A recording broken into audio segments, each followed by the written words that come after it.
Good afternoon, everyone. Welcome to the 2023 Gold Dome Recap hosted by the Atlanta Press Club and the Georgia First Amendment Foundation. I am Julia Boyd, Executive Director for the Atlanta Press Club, and I want to thank you for joining us today. The Atlanta Press Club's mission is to serve the evolving professional, educational, and social needs of our media community, foster journalistic excellence, and advance the public's interest in and understanding of a free press. And programs like this help us to continue to work towards our mission. So we sincerely appreciate all of our panelists and attendees today. For more information about membership, upcoming events, or the work that APC does, please visit atlantapressclub.org. And for more information about the Georgia First Amendment Foundation, their membership, events, and the work that they do, please visit gfaf.org. Please know during the webinar today, if you want to ask a question, please utilize that chat box and we will get those to the panelists. Now it's my pleasure to introduce Rahul Bali, politics reporter for WABE and current Atlanta Press Club board member. Hi, Rahul. Thank you, Julia, and good afternoon from the Georgia State Capitol. Right now, I'm sitting in the broadcast press gallery here in the Georgia State House. As Julia mentioned, I'm the politics reporter at WABE. I'm one of the reporters who makes our home here for 40 days of the year. Joining me for this conversation about the 2023 Georgia General Assembly is Atlanta First News statewide reporter Abby Kousouris. She actually sits about 5 seats over here to my left here in the broadcast gallery. Also joining us is Atlanta Journal-Constitution Georgia government reporter Mark Niesse. He actually sits across the way over in the print gallery. And then also Sarah Brewerton-Palmer. She's a partner at Kaplan Cobb. She specializes in First Amendment issues, media, communications law. She's also the Georgia First Amendment Foundation's legislative co-chair. Once again, I do want to thank our partners at the Georgia First Amendment Foundation for partnering with us. Again, I want to try to drop your question, not wait till the end. I want to drop your questions throughout today's event. So if you want to throw some questions in, we'll definitely try to get those in as we go along. But let's get started. I wanted to start our conversation with our reporters with some of the legislation that actually passed this year, that is either already on the governor's desk or even the governor's already signed. And so let's start with Mark. Mark, you make your home here in the Georgia House every day. You also have a number of beats under that. I want you to talk about 2 bills that passed that are now on, well, one actually signed by the governor and the other on the governor's desk. Sure. So one of the bills that got national attention and was not on the radar at the beginning of session necessarily, but really became a big deal was prosecutor oversight. It became an issue to try for Republicans in particular, who have the majority in the General Assembly, to try to rein in prosecutors, district attorneys, solicitor generals, who they believe are not doing a good job. Now you can see how quickly this would be political, because doing a good job can be in the eye of the beholder and in the eye of voters. It also became quickly controversial because of the Fulton County special purpose grand jury investigation and ongoing criminal investigation into former President Trump and his supporters. And people wonder, well, is this bill going to be a way to rein in that investigation? Now, if you hear from the primary sponsor of the bill, State Representative Houston Gaines, it's more about his Athens area prosecutor, Deborah Gonzalez, who he believes should face some kind of oversight or discipline. So this bill is on Governor Kemp's desk. It did pass the General Assembly, and he has not signed it yet, but he is expected to sign it. Republicans call this a bill to rein in rogue prosecutors. And the way it will work, once signed, it would take effect July 1st, and then there would become a new state agency, the Prosecuting Attorneys Qualification Commission, which would be appointed by some of Georgia's top Republican elected officials. The governor has a couple of appointments, the lieutenant governor has an appointment, the House Speaker has a couple of appointments, and the Senate Committee on Assignment has a couple of appointments. And this board will be made up of prosecutors and assistant district attorneys who will oversee their peers or former peers if they're retired.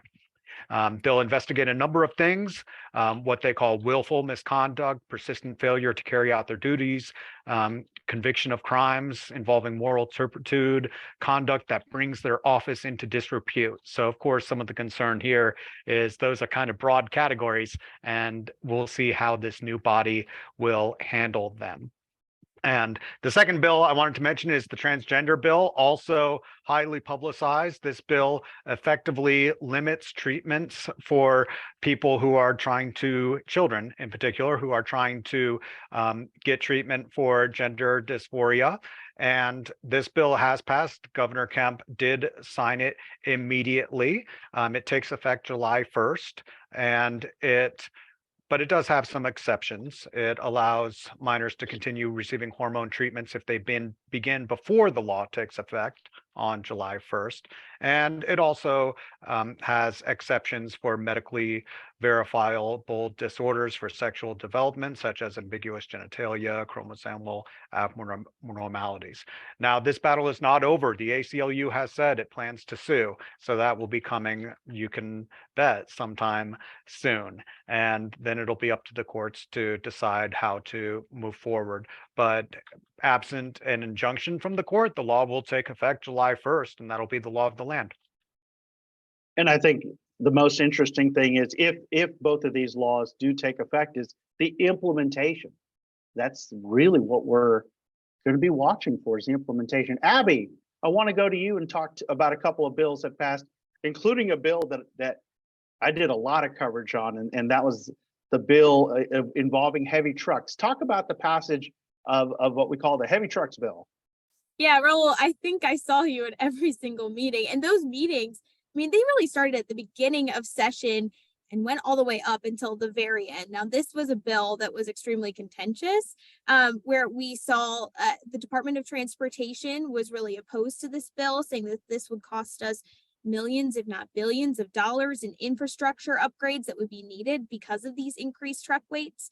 But also talking with these truckers, with these companies, forestry, agriculture, they said right now with the governor, he, during the COVID-19 pandemic, had increased that truck weight limit to about 95,000 pounds. And that allowed them to keep moving, keep that supply chain going.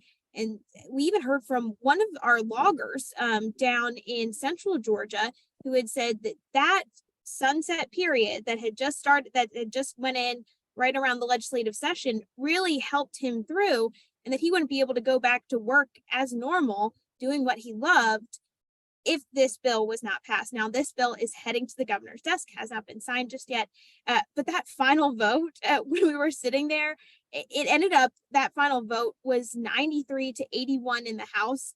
So it was really close. It kind of squeaked through to the governor's desk. So we'll see what will happen. He is expected to sign that.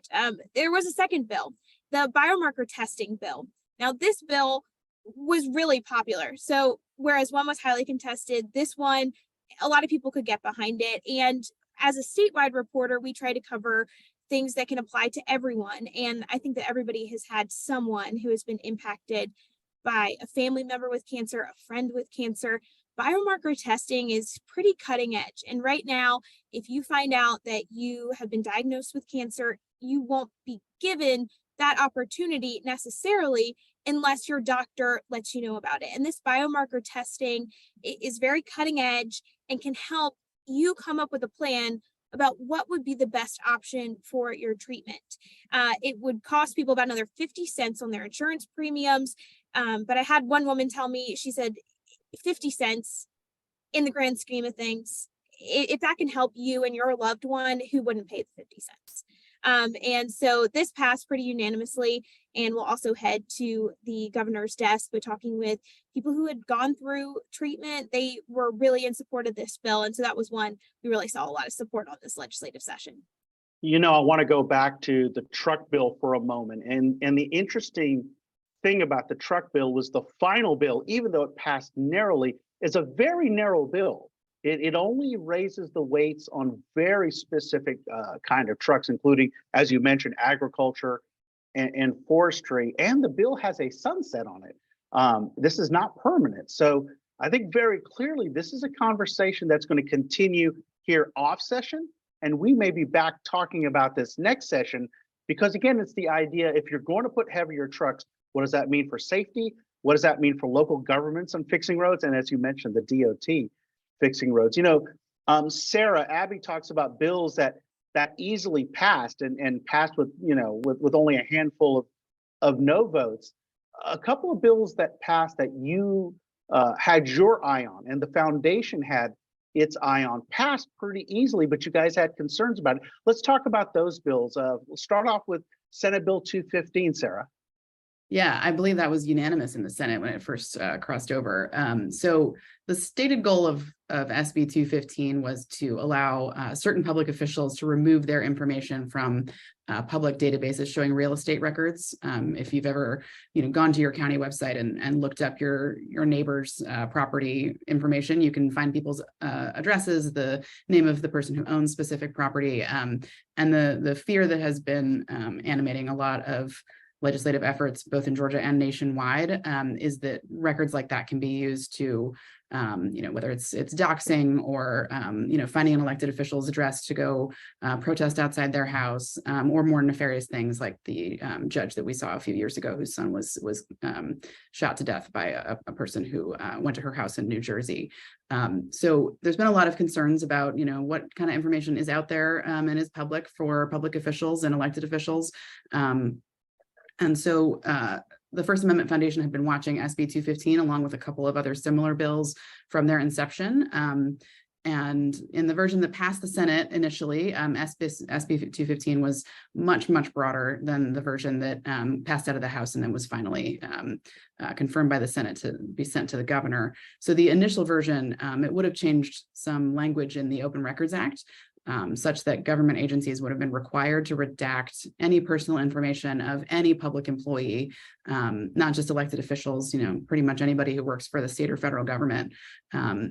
Any personal information, address, phone number would have had to be redacted from any public record. And we were very concerned because that would have had a lot of unforeseen impacts on public records, like large databases, such as, every unpaid water bill that City of Atlanta is dealing with, voting records to try and see, who's registered, things like that. Those large databases, we were concerned that access to those through the Open Records Act would have been effectively completely shut down, because there's no way to tell, there's no list of every public employee in the state of Georgia. And so it would have been really hard for agencies to administer those. So we're very happy with some of the changes that were made in that bill in committee. The final version that passed out and will become law. I don't think the governor has signed it yet, but I don't see any reason why he wouldn't. The final version only applies to law enforcement officers, and it allows just them to take their information off of specific public real estate record databases. So it removed the changes to the Open Records Act that we were concerned about. But I do think that this kind of bill is sort of a perennial favorite in a lot of state houses across the country. And I think it's very possible it could come back up in the future. And so the First Amendment Foundation is very committed to making sure that, to the extent we are looking at these public safety problems, that the solutions to those problems are targeted at, public safety issues, instead of having these potentially serious effects on the public's access to government information. Hey, Sarah, before you get to the next bill, I want to ask you a question, because you obviously guys are a little different from what journalists do. You guys do advocacy. What are those conversations like? Because you guys saw changes made to the bill. Do you go talk to the bill's sponsor, or are there certain lawmakers you guys work with up here in the bill here in the Capitol? Just really quick, just walk our audience through what you guys do when you guys see a bill like that and you see changes. You guys help affect those changes. Yeah, so I should clarify that we don't do, technical lobbying, what you might there's tax rules and things like that. So, but we like to be an information source, and mostly what we try to do is understand the concerns that journalists might have and that members of the public might have that lawmakers might not know, because they don't send open records requests day in and day out, and provide a funnel source for that information to get to lawmakers. So we have pre-existing relationships with folks on committees that we might call up and just let them know, hey, there's some unintended consequences with this bill. One big lever that we have is Richard Griffiths is on our board, and he wrote some great op-eds about this bill to try and get some word out and get that published in some newspapers across the state so that the public can understand what's going on. And also working with other organizations like the Georgia Municipal Association and the Association for the Counties, who were also had some concerns about this bill, and they do more formal lobbying. So we kind of worked with them to get some information to lawmakers about this one. Thank you so much for clarifying that. Another bill that you wanted to talk about, Senate Bill 11, another bill that very easily passed up here. Yes, a non-controversial one. I think this one is more a canary in the coal mine kind of a bill, and that expanded GBI's authority to work on and investigate issues of domestic terrorism. And the First Amendment Foundation sort of piques our interest every time domestic terrorism comes up, because that label, especially over the last few years, has been used to crack down on folks who are exercising their First Amendment rights, and it has not always been used consistently with the strictures of the First Amendment in our view. And so we are very sensitive to anything that uses that label, because it can often be misused when it's in the wrong hands. So this was a pretty non-controversial bill, but there were some other ones that were also in the sort of using domestic terrorism language, such as Senate Bill 63, which did not pass this year, but would have limited bail for people charged with domestic terrorism. And I think that these are kinds of bills dealing with domestic terrorism charges are a perennial issue as well. I want to let everyone know you can drop your questions in the chat or the Q&A. And actually, Mindy Boggs has dropped a question, and I believe she's talking about Senate Bill 215. She says, I'm curious what the effect of a bill like Senate Bill 215 would have on proving the primary residence in a location of an elected official is supposed to represent. Yeah, any thoughts on that?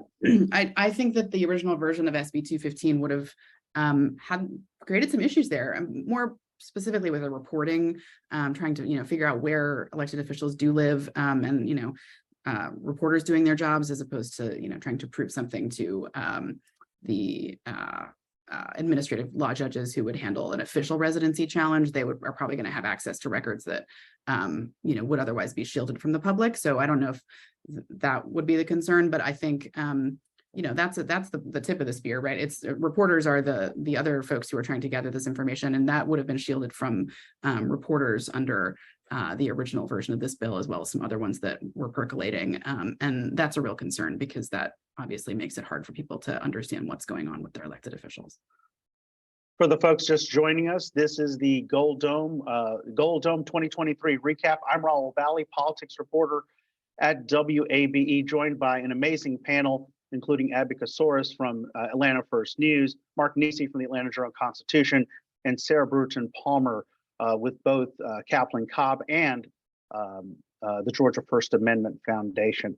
When I did my wrap up of this session, one of the interesting things is, and this happens every year, there are a number of bills that don't make it. They don't get through. But it felt like there were a lot of big bills that did not get through the legislative session this year. And so, Abby, I'm going to start with you. And I'd love for you to talk about a couple of bills that did not make it through, that had a lot of attention on. Go ahead, Abby. Well, specifically the anti-Semitism bill that we saw, and this was not the first time that we had seen this kind of a bill in the General Assembly, but especially this year. Esther Panich, who was the bill's sponsor, shared a very personal story at the well one day where she had received an anti-Semitic flyer, and we saw, I would say, at least 3/4, if not 8/9 of the people in that room that's behind you, Rahul, get up and stand behind her and show her that support, as she very emotionally told the crowd what had happened and why this type of bill was needed. now, and you could see so many people shake her hand, talk with her afterwards, expressing their condolences for what had happened, and even their support in that instance. Now, as the session moved on, even though there was some objections from several different lawmakers, it did pass in the House and then went on to the Senate, but it wasn't brought to the floor. And in talking, actually the day after the legislative session ended, we went to the American Jewish Committee, and they had talked about, you know, how disappointing it was. They felt like there were several different synagogues that were, and schools, Jewish schools as well, that were having to double up on security because these types of anti-Semitic attacks and flyers that were continuing to grow throughout our country. And they really said that they felt like that it was perplexing to them why this hadn't moved forward, but there was still hope for them going forward into the next year. And so when it comes to moving forward, this bill is still alive because it wasn't brought up for a vote. So the next legislative session, there is still that hope. And that's what they're hoping, is that during this next interim, people can kind of look at it further, see if there's something that can be negotiated, changed ever so slightly in that bill, or if they can gather that support. And let's definitely, and with that legislation, you know, there were so many conversations. Esther Panich being the only Jewish member of the legislature, John Carson being the lead sponsor of that legislation, of what is it going to take to pass the legislation. I think that's maybe some of the things that are going to be worked on. What's another bill that you were following that didn't make it? So there were several bills that were dealing with housing. And Rahul, I know you remember the first day of the legislative session, we were in the back of the room as they were starting to discuss what was on the agenda for this next upcoming session. And housing was huge. Creating, you know, first-time homeowner homes, especially in these areas where we're now going to see so much growth. I mean, we talk about Hyundai, Kia, Rivian moving to these areas, and how do we build homes that people can buy that are still affordable? And we know that the home prices just keep on rising. So there were several different bills. One that I was looking at specifically was 517, and that one would have changed the codes for local municipalities and for builders so that they could use cheaper materials without, you know, without compromising the structure of the home. And that way they could create more affordable housing. Now that one really never got a whole lot of traction. And that was sponsored by Dale Washburn. He did pass a bill that did have to do with housing. It had to do with moratoriums. So it wouldn't allow for local groups to put in that moratorium for longer than a certain period of time, and they can't re-up, which different areas were doing. So that did pass. There was a lot of discussion on it, but when it comes to such an issue that was so important to not only the governor, but to some of the economic advisors, that was something that we really never saw too much move on, despite the importance that was highlighted at the beginning of the session. Whether it's that bill, 514, there was, you know, House Bill 404 that also didn't make it. You had, and House Bill 404 was backed by the Speaker, you know, whose office is right over there, and that was dealt, a security deposit for renters could only be 2 times the rent.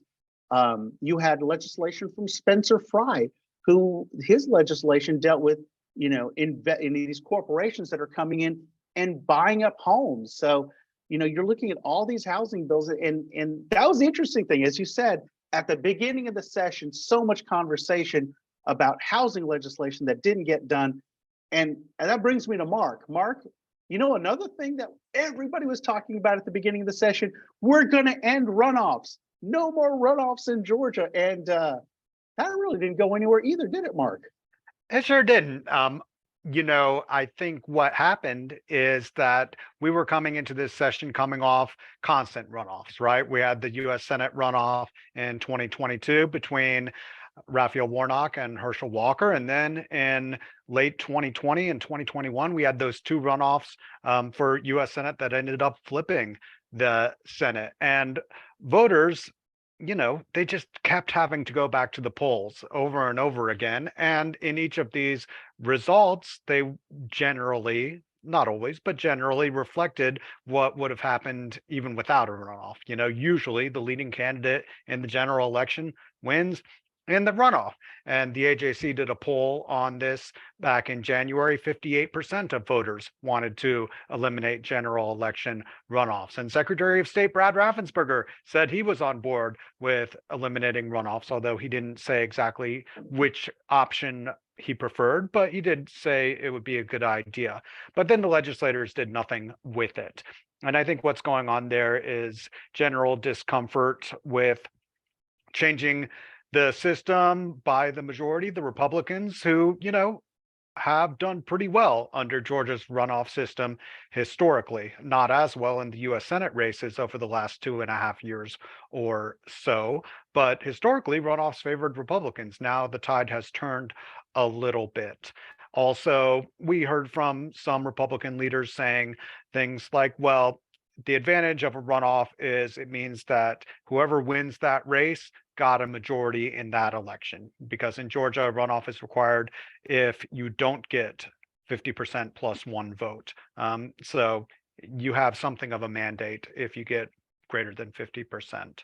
So those were some of the concerns. But that said, there is some openness to the future. I have heard talks about, maybe it just needed more time. Maybe people need to decide what system they would prefer. I think there was a lot of talk about ranked choice or instant runoff voting, which is a system that some legislators are unfamiliar with or don't trust because they don't know it very well, or also because they genuinely feel like it would be confusing to voters or not as transparent as our system, which always ends up with two candidates in a head-to-head match. But almost all the rest of the country decides elections based on a plurality rather than an outright majority.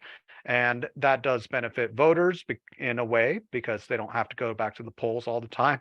It also benefits everybody who doesn't have to sit through constant barrages of campaigns and ads, although I wonder if some of our media TV friends might miss out on that if we didn't have runoffs. I'm sure they'd get plenty leading up to the general election as well. So it will be reconsidered. I don't think it's dead by any means. It just, there wasn't a consensus. There wasn't a real drive to really push it forward in this session. There was no leader among Republicans who wanted to make this their issue. And among both Republicans and Democrats, there were mixed opinions about what should be done. So there was no consensus. I think there's a general dislike of runoffs, but what are we going to do about it, if anything, remains an open question. I think it'll continue to be debated in next year's legislative session. Hey, Mark, before you get to another bill that passed, you're one of the leading reporters on covering elections in this state. Can you walk our audience through what did pass in terms of changes to Georgia's election and voting laws? Because that's something you cover heavily. Absolutely. So there were two bills that passed. One passed along party lines, very contentious about election funding. That bill will eliminate outside election funding to county election offices. So what we saw in 2020 and then earlier this year is we saw an organization called the Center for Tech and Civic Life, which did receive much of its funding from Mark Zuckerberg and Priscilla Chan, and they gave a lot of money to local election offices, especially during the COVID pandemic, to help them with PPE, with drop boxes, with absentee ballot processing, with voting locations, with staffing, basic operations when these offices were really struggling. Now, the problem for Republicans is that while that money did go to both Republican and Democratic majority counties, Democratic counties received much more money than Republican counties. Now, you can debate whether it was fair or not, but it is true. Democratic counties did get more money, and Republicans thought that wasn't fair. And so we ended up with this bill that bans outside funding for local election offices. All funding must come from the state or federal government now. The other bill that passed was not controversial. Almost everybody supported it in the legislature. And this bill guarantees that workers can negotiate with their employers to get 2 hours time off during early voting. Current law already allows voters to have time off on election day upon request and availability. This extends that allowance for early voting. So, it doesn't say when those 2 hours can be, but your employer does have to allow you 2 hours off to vote if you do need that, which is something that I think everybody, Republicans and Democrats, got on board with. I want to take our audience to the final day of the legislative session and talk about two bills, one with you and one with Sarah. Let me start with you. The legislation that failed dealing with, depending on what side of the issue are, some people call it private school vouchers, other people call it private school promise scholarships. That legislation actually made it to a vote in the House and failed. Walk our audience through that. Mark. Sure. So that bill was fascinating because it was one of those rare situations where nobody knew what was going to happen, right? We knew it was going to be close. The vote had been delayed and considered, and finally, when it was called up for a vote, normally if it looks like a bill isn't going to pass, they just table it, right? It doesn't ever come to a vote. People don't want embarrassing defeats. They don't want to waste 2 hours of debate on a bill that isn't going to pass if you're someone that supports the bill and you're in the majority. But what happened here is even the speaker, John Burns, acknowledged afterward he didn't know which way the vote was going to go. They wanted to put it up and let people vote. And ultimately it did not pass. Several Republicans, especially in rural areas, voted against this school voucher bill when they believed that it would disadvantage public schools, and in some areas especially that don't have private school options. How would their districts benefit from this bill? Well, they wouldn't, because they don't have any private schools where students could attend school. And then you had at least one, I think it was just one Democrat, who Representative Misha Maynor, who voted in favor of it, who said, look, I'm representing my Fulton County district where students need options. And so that's where the disagreements came. Otherwise, it was primarily along party lines, but you did get more of a mix in this debate than you will in some other bills, where generally Republicans were in favor of more private school funding and Democrats opposed it. But it was really interesting. You could hear, and I'm sure everybody who was following the Capitol is well aware of this. When the vote total was shown up on the House floor, you could hear the screams all the way in the Senate. Right? People were shouting, they were hugging if you're Democrats, and hanging their heads in some cases if they were supporters of this bill. And it was really a dramatic moment. It was one of those really interesting times at the Capitol where you don't know how it's going to turn out. And then when it does turn out, people are surprised, right? I was surprised. Usually when bills come to the floor, you expect them to pass, perhaps narrowly, perhaps along party lines, but this was the exception. You talk about the reaction. Mark, you were here in the House. I was actually in the Senate when that vote actually happened. And you're right. You could hear the reaction all the way across the building. I mean, it's about 30 yards over to the Senate from here. And my head popped up. I'm like, did vouchers just fail? And then of course, our Twitter started lighting up on that final day of the session. About 2 hours later, we had a fiery debate in the Senate on medical cannabis and making changes to the program. Again, another bill that we had a lot of conversation. Changes have to be made to Georgia's, medical cannabis program. That's a bill that you've been following, Sarah. Sarah, talk about House Bill 196, which in the Senate failed by one vote. Yeah. you were talking earlier about issues that we all talked about in January as things that people might care about in the legislative session, and cannabis seemed to be pretty high on the list because there have been a laundry list of complaints about how the medical cannabis program has rolled out in the last few years. And I think this is the second or third legislative session in a row with some efforts to try and reform that. I think there were two competing proposals in last session in 2021 or 2022 that both got voted down or at least not passed. And this one took another run at things. There have been just a lot of issues with the bid process.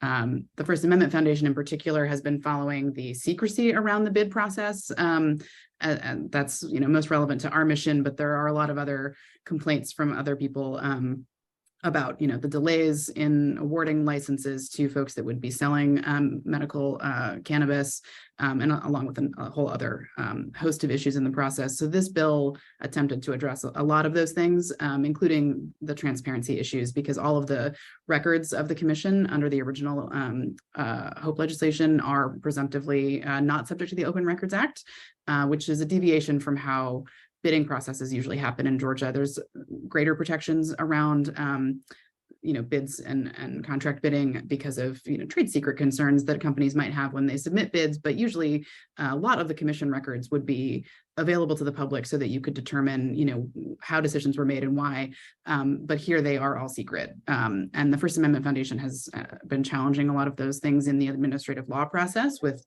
some of the people who lost bids trying to challenge the awards. Even those proceedings have been kept from the public.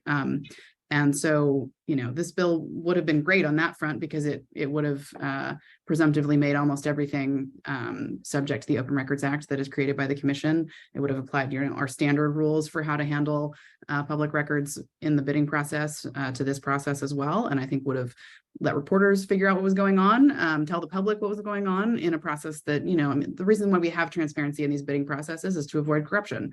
And it's a pretty fundamental mission of the press when, trying to scrutinize these kinds of deals. And so HB 196, and I don't actually know what was in the final version, because as I understand, Rahul, you might know this better than me, but there were a lot of substitutions at the last minute in bill language that I think were part of the problem and why it didn't get over the line. But the version that passed out of the House had great language about, applying the Open Records Act. But the other, the main part of the bill, it's quite a lengthy bill, was reforming, the way the commission works. And as I understand, there were some disagreements at the end about, how much reform of the commission should happen. Should we be replacing the commission entirely, putting this into the Department of Agriculture, or should we, do some minor reforms, changing how people are appointed and some of the structure like that. And it seems like there was not enough consensus. Although I understand that a big part of the objection was that the changes in the final version didn't go through the normal process, and perhaps that could be addressed next session by letting them go through committee. But there's a lot of stakeholders in this process and a lot of people who do and don't want to see those changes happen. So who knows? I think in the end. Go ahead, Mark. You jump in on this because it's something you. This was another moment of chaos on the last day at the legislature. Late at night when they rewrote this bill on the House floor and changed everything. Right, it went from 12 pages to I think 54 pages, 54, I think it was. And they made it a completely different bill. They left in some of the transparency provisions that did have a lot of support, but also expanded the number of producers from 6 currently authorized in Georgia to 20. And they would have abolished the Georgia Medical Cannabis Commission and put it under control of the Agriculture Commissioner, Tyler Harper. I don't know for sure, but I think the House passed this hastily rewritten bill thinking, well, give some concessions to what senators want and they'll reject it and then we can negotiate it in conference committee. But that isn't what happened. It got over to the Senate and you had a contingent of senators who said, all right, let's pass this right now. And then it went down 28 votes. It's a 56-member Senate. And you need a majority, 29 votes to pass the bill. They got 28 that for this bill that in a lot of ways would have blown up Georgia's medical marijuana program just weeks before it's about to launch. I think people need to be aware that we're going to have dispensaries in Georgia probably in May or June. And I'm going to be covering that very soon in the coming days, a look ahead about what we can expect. But companies are ramping up production, and had this bill passed, it would have introduced a lot of questions about how it would move forward and potentially new litigation that could have prevented this from going into effect for patients who have been waiting for it since 2015, when Georgia first authorized medical marijuana in 2015. Here we are in 2023, and patients still can't buy legally a medication that they are allowed to consume. And so all these problems with the program are because of laws that the legislature wrote, that governors signed, and that have been implemented. And yes, they have a lot of problems. A lot of the problems are because they were put into law by these state legislators, and sure, they want to point fingers. But at this point, we're moving forward with the system we have.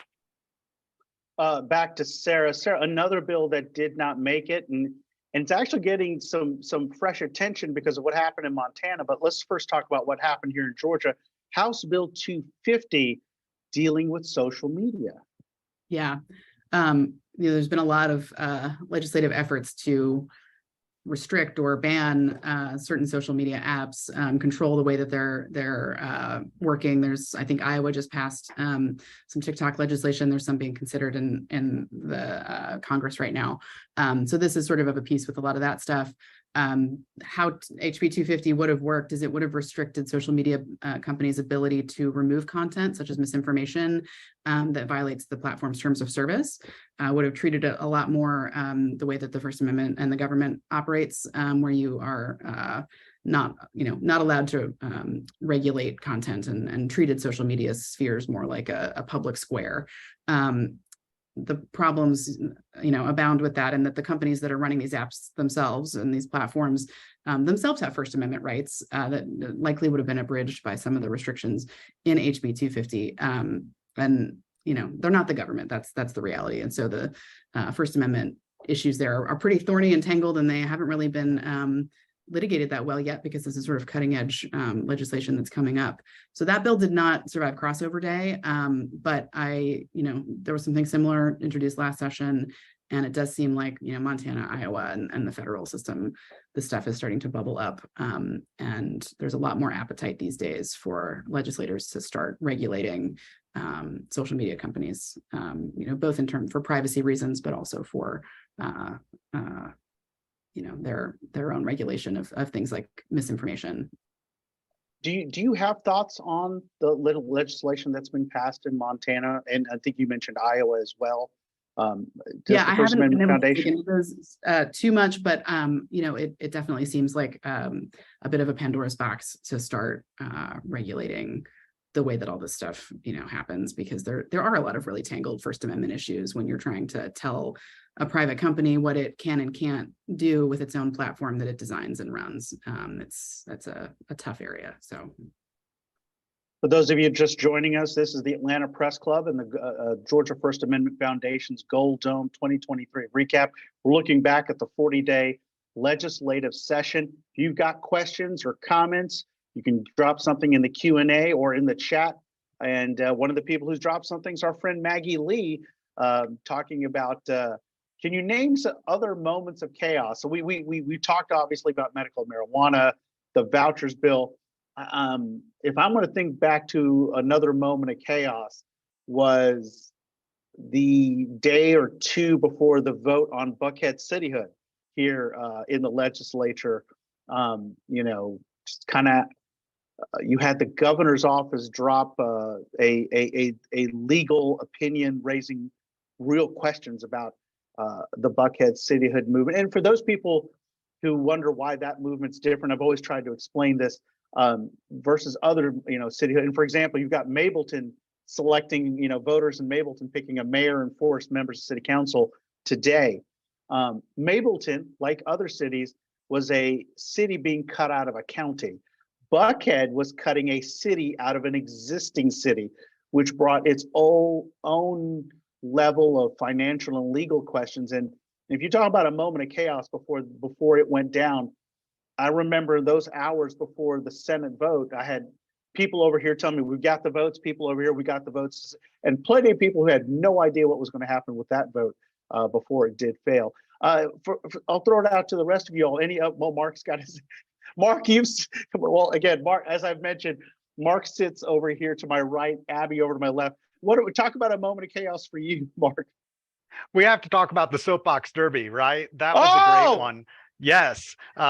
So, you know, sports betting had already failed in the Senate twice, but there was still a desire to bring it back up. And so what happened in committee late in session is they brought it back in a bill that originally would have honored the soapbox derby in Lyons, Georgia, as the official soapbox derby for Georgia. And a Senate committee decided, hey, soapbox derby, that sounds like it could be a bill for gambling. And so they changed everything and made it a bill to legalize online sports betting.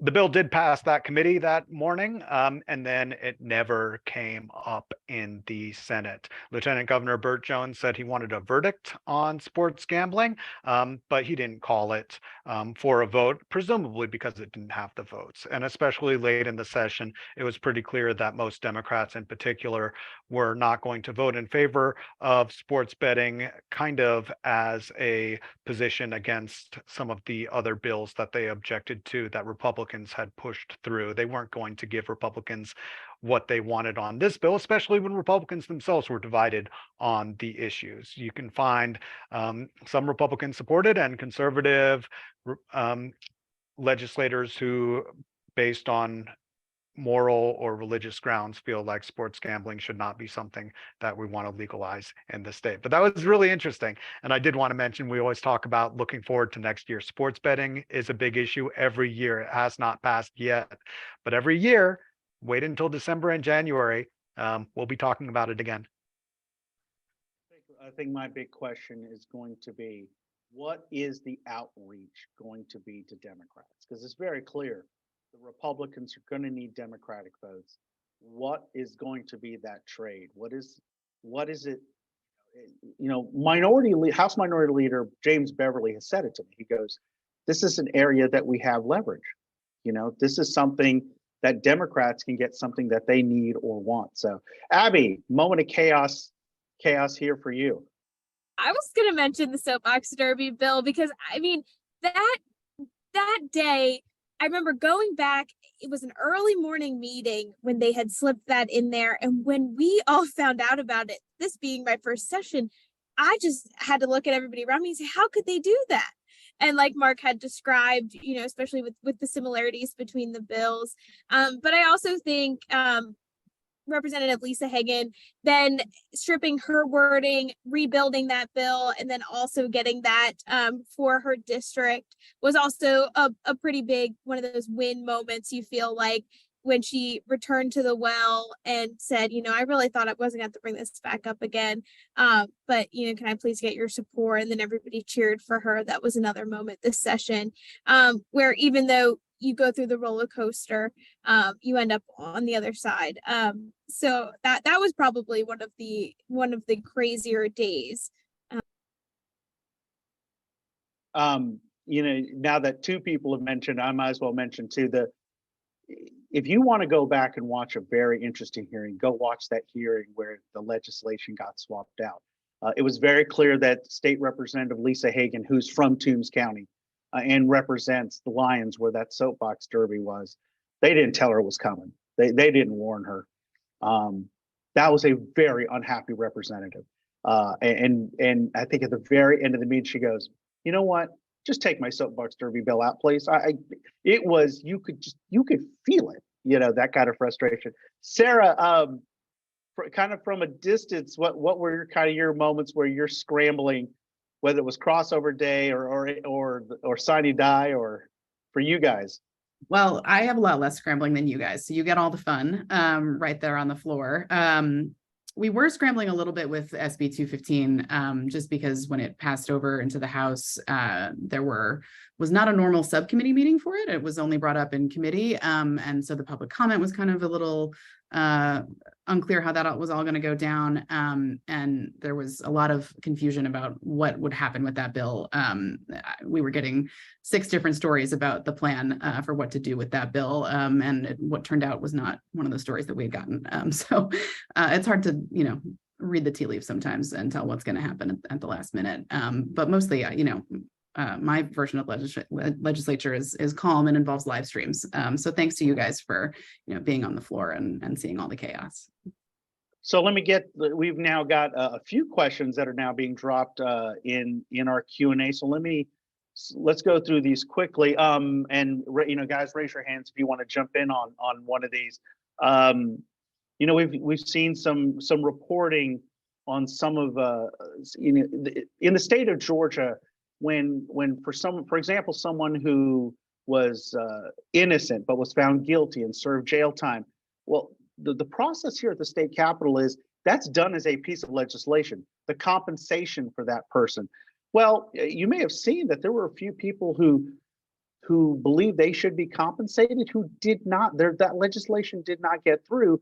Separately, you had State Representative Scott Holcomb, who has put together legislation to set up a process, to separate from here. Don't let it be a bill here. Let it be a commission or a committee to deal with this.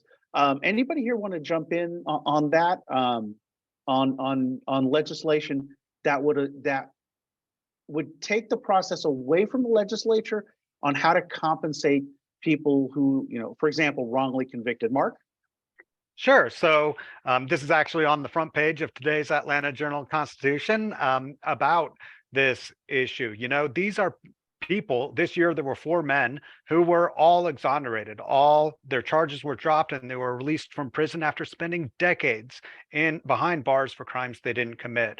And now they're getting nothing, right? Not only are they not being compensated individually through these resolutions in the General Assembly, but also there's no system that Representative Holcomb and the Georgia House of Representatives had supported that would have made compensation more regular and overseen by a board and not made it subject to the whims of legislators who may or may not want to pass bills to give money to people who at one point were accused of committing crimes, but later were found not to have committed them. So for these individuals who didn't commit these crimes, who served decades in prison for crimes they didn't commit, and now not to be compensated, for the response I've heard, a lot of people are feeling like, that isn't right.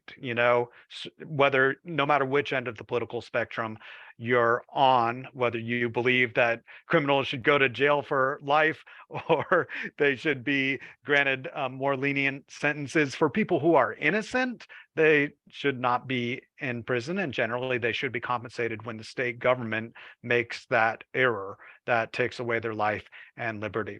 So where this leaves us is I think there will be a lot of pressure to get something done next year. This bill did pass the House. There were several members of the Senate who held it up over there, primarily because of concerns about the court system.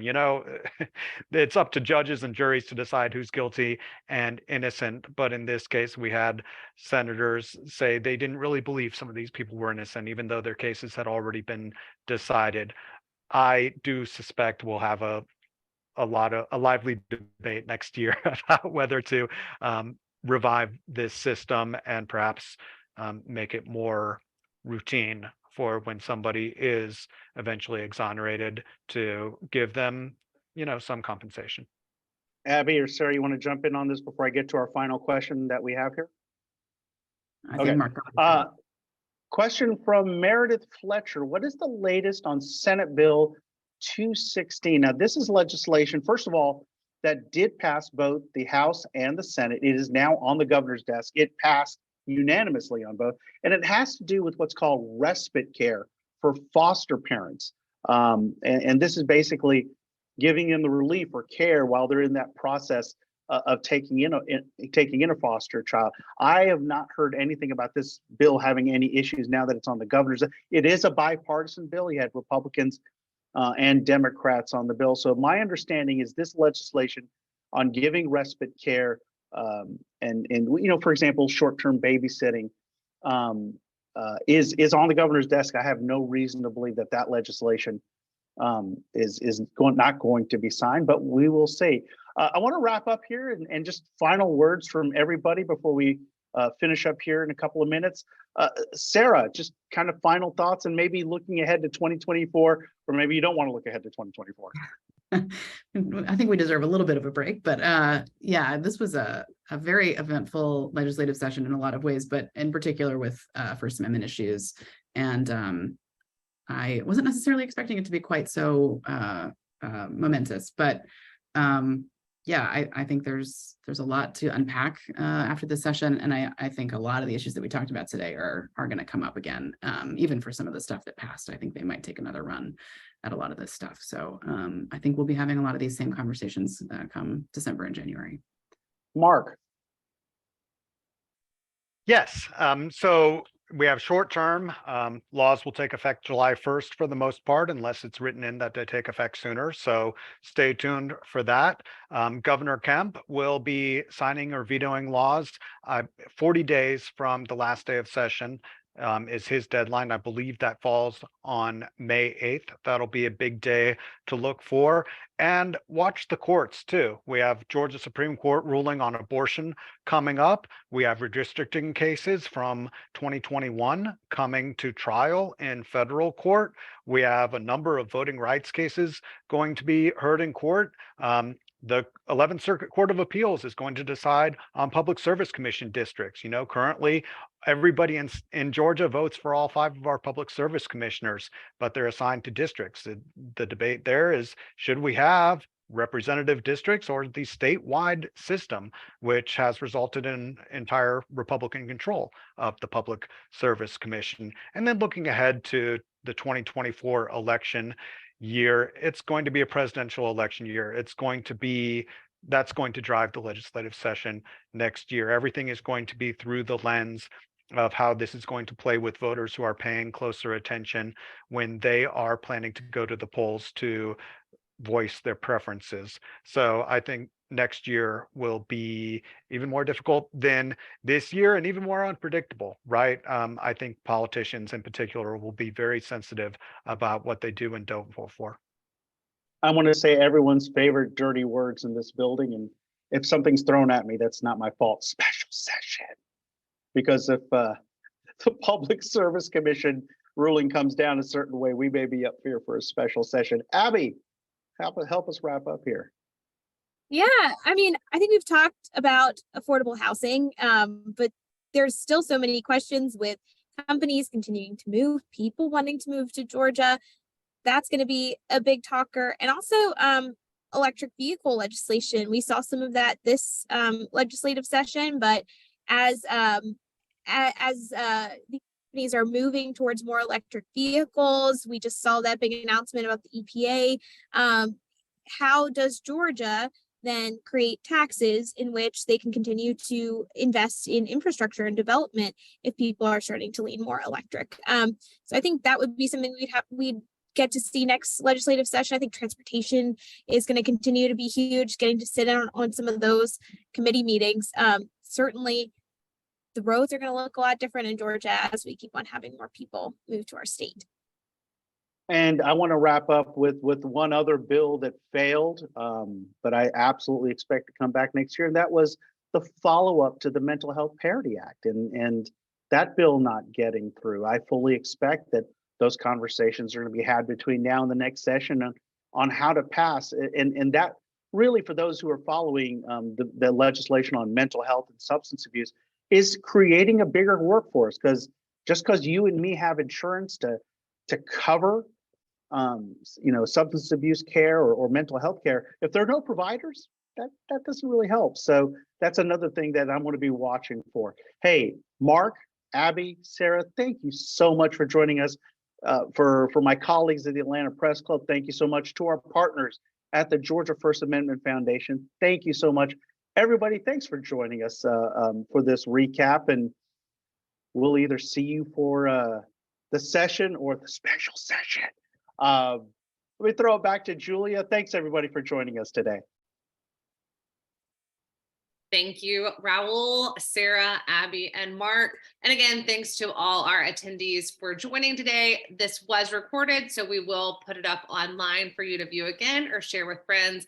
And again, always check out atlantapressclub.org or GFAF, Georgia First Amendment Foundation.org for more information. Have a great day.